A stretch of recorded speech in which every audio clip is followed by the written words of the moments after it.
Hello everyone. मेरा नाम है Sandeep Das Gupta and welcome to अचीवर्ली। आज हम लोग एनसीईआरटी क्लास 9 जियोग्राफी का चैप्टर 3 का पार्ट 1 शुरू करने जा रहे हैं। प्रीवियस चैप्टर के लेक्चर्स अपलोड हो चुके हैं और मैंने क्लास 9 जियोग्राफी का एक सेपरेट प्लेलिस्ट भी क्रिएट कर दिया है। प्लेलिस्ट का लिंक आपको इस वीडियो के डिस्क्रिप्शन बॉक्स में मिल जाएगा, तो जो लोग नए आए हैं वहां से उन वीडियोस को देख सकते हैं।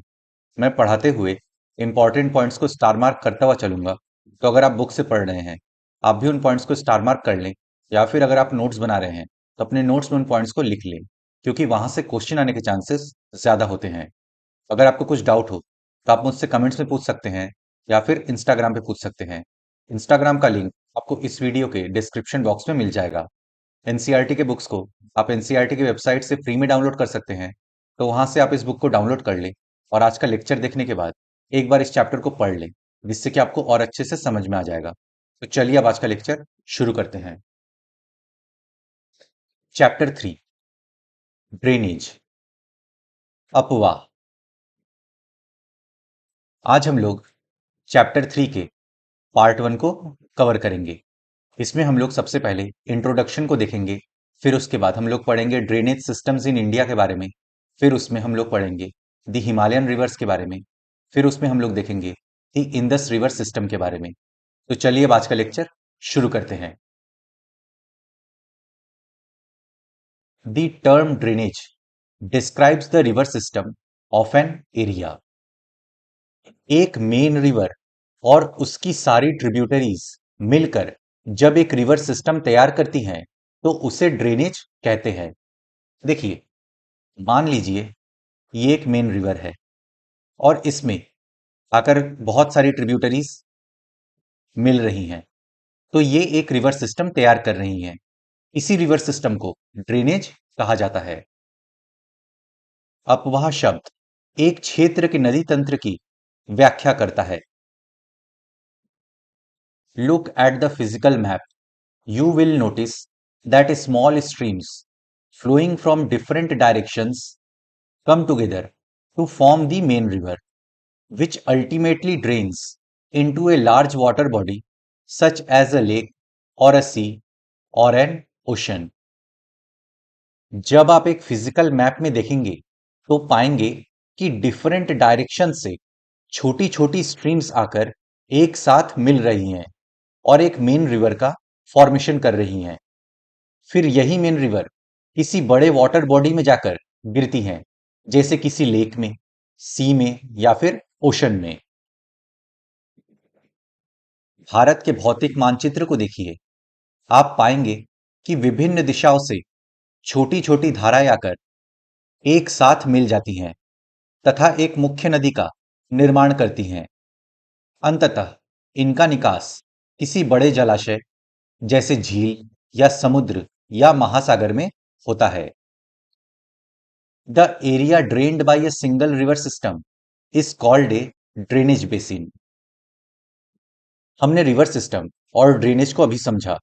तो ये रिवर सिस्टम जिस एरिया से होकर बहती है, जिस एरिया में इरिगेशन करती है, जिस एरिया को ड्रेन करती है, वो उसका ड्रेनेज बेसिन कहलाता है। देखिए, ये हमारा रिवर सिस्टम है, तो यहां पर ये जितने एरिया को इरिगेट कर रही है, जितने एरिया से होकर ये बह रही है, इसी को ड्रेनेज बेसिन कहा जाता है। एक नदी तंत्र द्वारा जिस क्षेत्र का जल प्रवाहित होता है उसे एक अपवाह द्रोणी कहते हैं। देखिए, इस डायग्राम में ये एक मेन रिवर है और इस मेन रिवर में डिफरेंट डायरेक्शन से आकर इसमें ट्रिब्यूटरीज मिल रही हैं, तो ये एक रिवर सिस्टम का निर्माण कर रही हैं, जिसे ड्रेनेज कहा जाता है। अब ये रिवर सिस्टम जिस एरिया से होकर बह रही हैं, जिस एरिया में इरिगेशन कर रही हैं, उसे ड्रेनेज बेसिन यानी अपवाह द्रोणी कहा जाता है।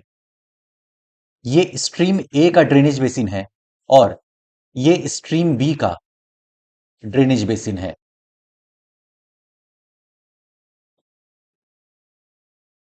A closer observation on a map will indicate that any elevated area such as a mountain or an upland, separates two drainage basins. Such an upland is known as a water divide. जब दो drainage basin के बीच में एक physical barrier आए जो दोनों drainage basin को separate करे, अलग करे, उसे वाटर डिवाइड यानी जल विभाजक कहा जाता है। ये वाटर डिवाइड एक एलिवेटेड एरिया यानी एक ऊंचा क्षेत्र होता है, जैसे माउंटेन एक्सेट्रा, जो दो ड्रेनेज बेसिन को सेपरेट करे।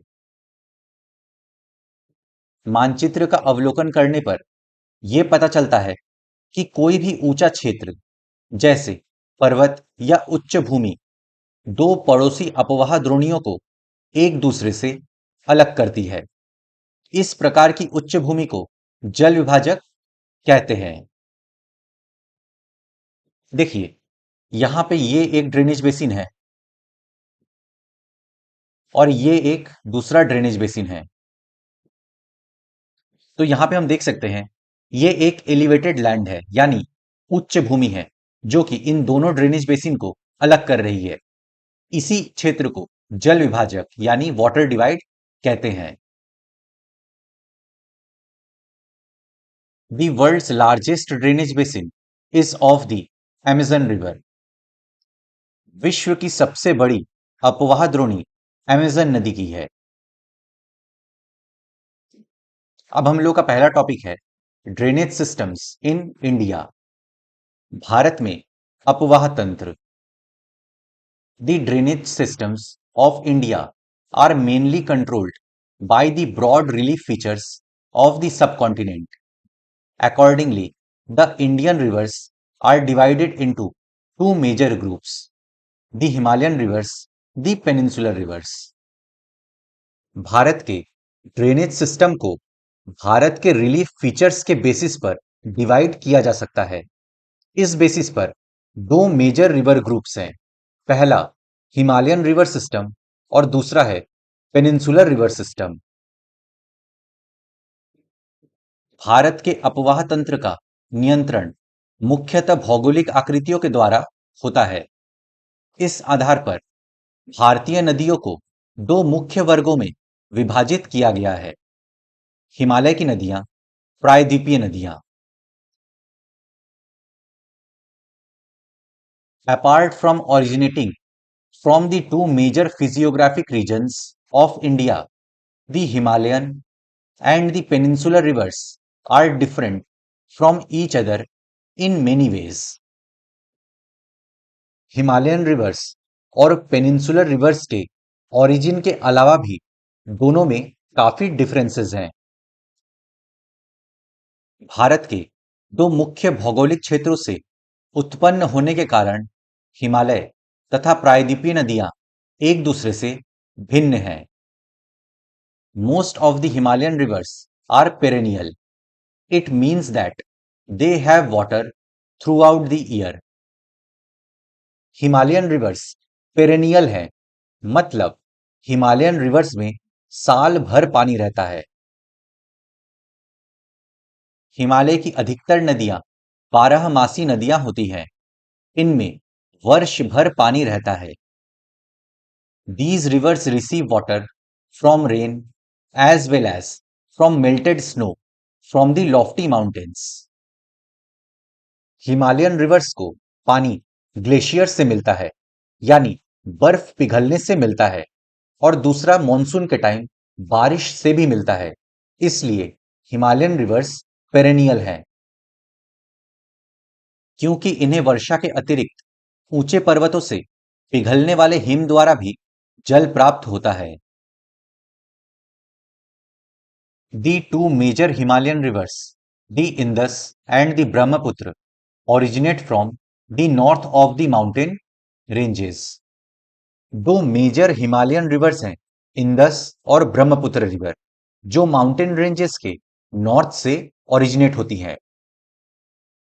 हिमालय की दो मुख्य नदियां सिंधु तथा ब्रह्मपुत्र इस पर्वतीय श्रृंखला के उत्तरी भाग से निकलती हैं। देखिए, इंदस रिवर यहां से आपकी ओरिजिनेट हो रही है और तिब्बत में ब्रह्मपुत्र रिवर को सांगपो रिवर कहा जाता है, जो कि यहां से ओरिजिनेट हो रही हैं। They have cut through the mountains making gorges. इन नदियों ने पहाड़ों को काटकर गॉर्ज का निर्माण किया है। इन नदियों ने पर्वतों को काटकर गॉर्जों का निर्माण किया है। देखिए, इस इमेज में गॉर्ज को दिखाया गया है। इस नदी ने पहाड़ को काट दिया है। दोनों तरफ आपके पहाड़ हैं और बीच से नदी बह रही है। The Himalayan rivers have long courses from their source to the sea. Himalayan reverse अपने सोर्स यानी अपने ओरिजिन, अपने उत्पत्ति के स्थान से समुद्र में ड्रेन होने तक एक लंबा रास्ता तय करती है। हिमालय की नदियां अपने उत्पत्ति के स्थान से लेकर समुद्र तक के लंबे रास्ते को तय करती है। They perform intensive erosional activity in their upper courses and carry huge loads of silt and sand. ये नदियां अपने अपर कोर्स में बहुत इंटेंसिव इरोजनल एक्टिविटी करती हैं, मतलब बहुत तीव्र अपरदन करती हैं और अपने साथ huge amount of silt and sand carry करती हैं। ये अपने मार्ग के ऊपरी भागों में तीव्र अपरदन क्रिया करती हैं तथा अपने साथ भारी मात्रा में सिल्ट एवं बालू का संवहन करती हैं। In the middle and the lower courses these rivers form meanders, oxbow lakes and many other depositional features in their floodplains. They also have well developed deltas. फिर अपने मिडिल और लोअर कोर्स में इस सिल्ट और sand का deposition करती हैं ये रिवर्स, जिसके वजह से अपने फ्लड प्लेन में मियांडर्स यानी विसर्ग, ऑक्सबो लेक यानी गोखुर झील एक्सेट्रा का निर्माण करती हैं। ये नदियां वेल डेवलप्ड डेल्टास का भी निर्माण करती हैं। मध्य एवं निचले भागों में ये नदियां विसर्ग, गोखुर झील तथा अपने बाढ़ वाले मैदानों में बहुत सी अन्य निक्षेपण आकृतियों का निर्माण करती हैं। ये पूर्ण विकसित डेल्टाओं का भी निर्माण करती हैं। देखिए, इस डायग्राम में नदी की विभिन्न अवस्थाओं को दिखाया गया है। यहां पर नदी के तीनों कोर्स को दिखाया गया है। अपर कोर्स यानी ऊपरी भाग, मिडिल कोर्स यानी मध्य भाग, लोअर कोर्स यानी निचला भाग। नदी का सोर्स यहां पर है। नदी मतलब अपर कोर्स में है यानी पहाड़ों पर है, तो यहां पर स्टीप स्लोप्स होंगे जिससे रिवर की स्पीड बहुत ज्यादा होगी और यहां पर नदी इरोजन भी करेगी। फिर रिवर मिडिल कोर्स यानी मध्य भाग में प्रवेश करती है और यहां पर उतना स्टीप स्लोप नहीं होगा, तो नदी की स्पीड अपर कोर्स की तुलना में यहां पर थोड़ी कम होगी। मिडिल कोर्स में नदी प्लेन एरिया यानी मैदानी क्षेत्र में प्रवेश करती है, तो वो लार्ज बेंड्स में यानी मोरदार मार्गों पर बहने लगती है। इन्हीं लार्ज बेंड्स को मियांडर यानी विसर्ग कहते हैं। फिर रिवर लोअर कोर्स में एंटर करती है। यहां पर मियांडर्स के किनारों पर लगातार इरोजन और डिपोजिशन होता है, जिससे ये मियांडर लूप्स के एंड पास आते जाते हैं। समय के साथ ये मियांडर लूप कट जाते हैं और ऑक्सबो लेक का निर्माण करते हैं। इसको समझते हैं। देखिए, मान लीजिए नदी मियांडरिंग करते हुए चल रही है। समय के साथ ये मियांडरिंग लूप्स एक दूसरे के एकदम निकट आ जाते हैं, तो नदी को एक स्ट्रेट पाथ मिल जाएगा यहां से बहने के लिए और ये वाला पोर्शन कट जाता है और यही ऑक्सबो लेक का निर्माण करता है। जब ये रिवर सी के पास पहुंचने वाली होती हैं, तब इनकी स्पीड बहुत कम हो जाती है और ये सिल्ट का डिपोजिशन करने लगती हैं, जिससे रिवर स्ट्रीम्स में विभाजित हो जाती हैं, जिसे डिस्ट्रीब्यूटरी कहते हैं। प्रत्येक डिस्ट्रीब्यूटरी अपने मुहाने का निर्माण करती है। सभी मुहानों के सेडिमेंट्स यानी अवसादों के संग्रह से डेल्टा का निर्माण होता है। A large number of the peninsular rivers are seasonal, as their flow is dependent on rainfall.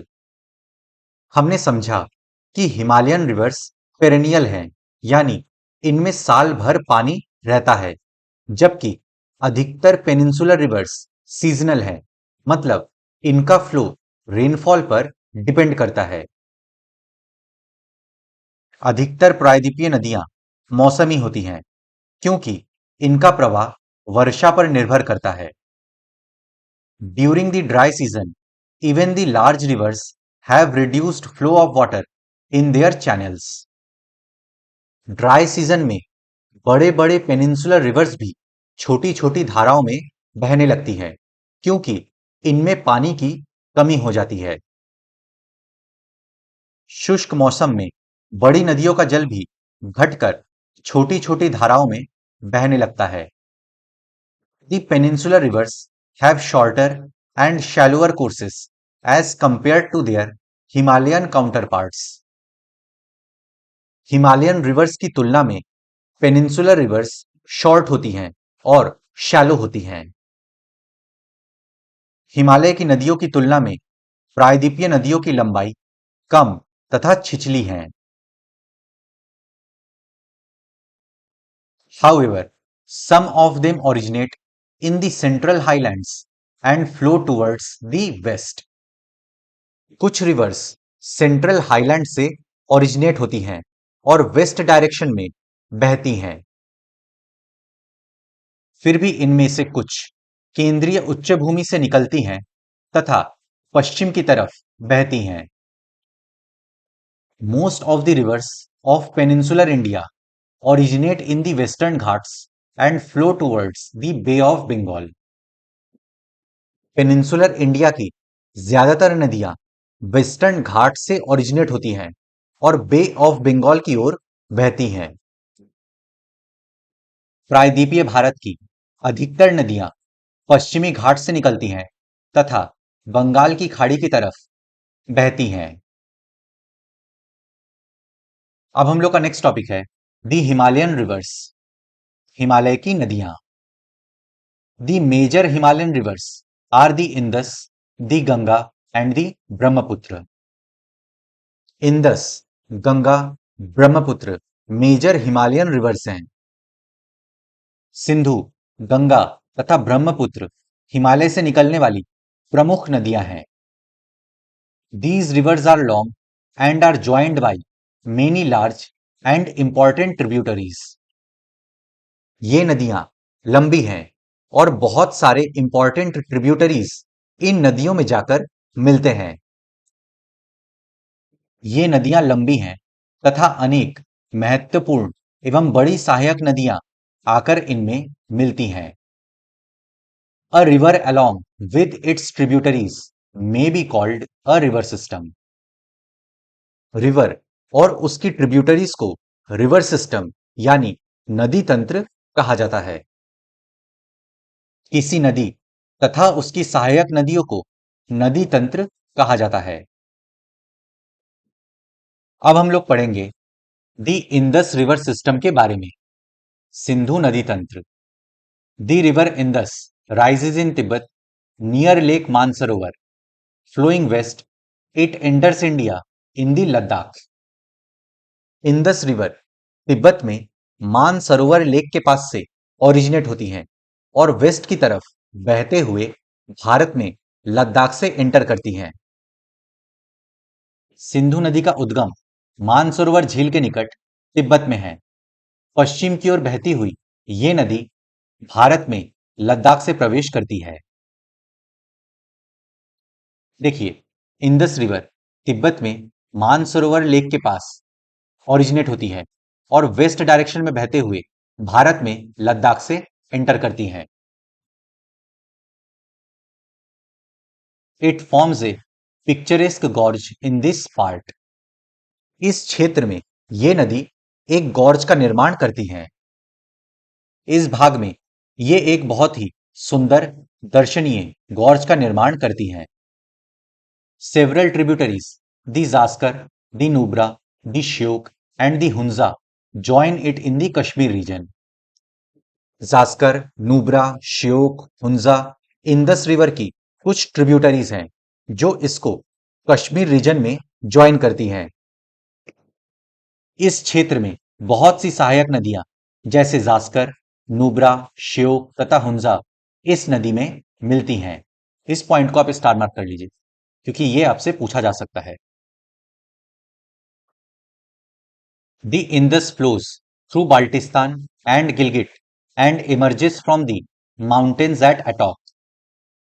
Indus river Baltistan और गिलगिट से बहते हुए अटॉक माउंटेन से बाहर निकलती हैं। सिंधु नदी बाल्टिस्तान तथा गिलगित से बहते हुए अटक में पर्वतीय क्षेत्र से बाहर निकलती हैं।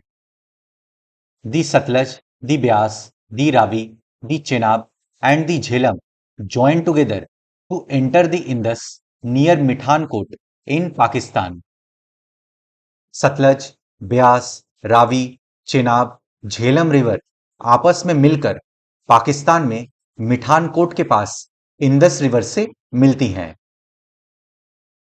सतलज, ब्यास, रावी, चेनाब तथा झेलम आपस में मिलकर पाकिस्तान में मिठानकोट के पास सिंधु नदी में मिल जाती हैं।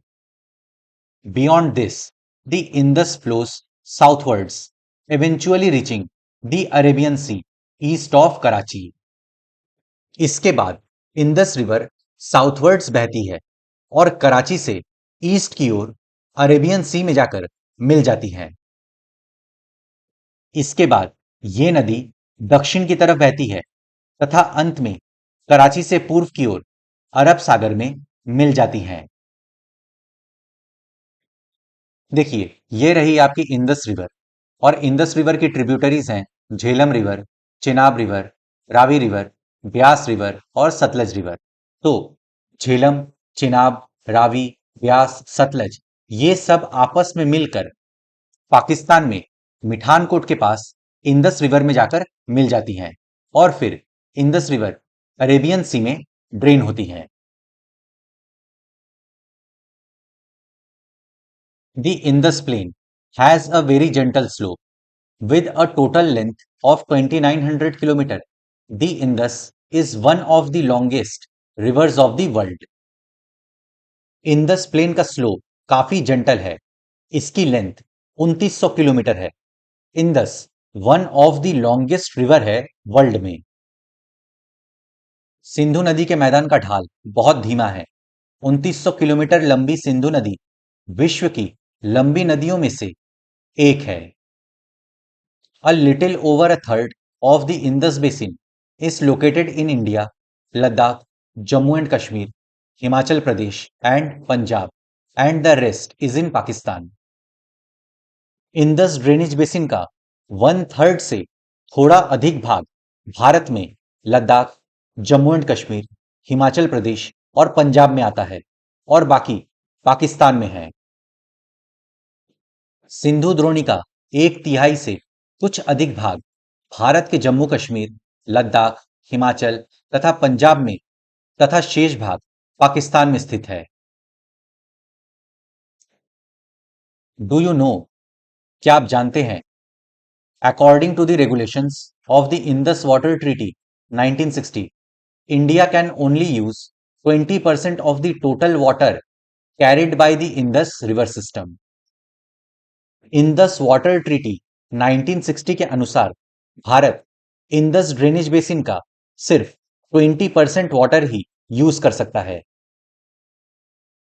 सिंधु जल समझौता संधि के अनुच्छेद 2 1960 के अनुसार भारत इस नदी प्रक्रम के संपूर्ण जल का केवल 20% जल उपयोग कर सकता है।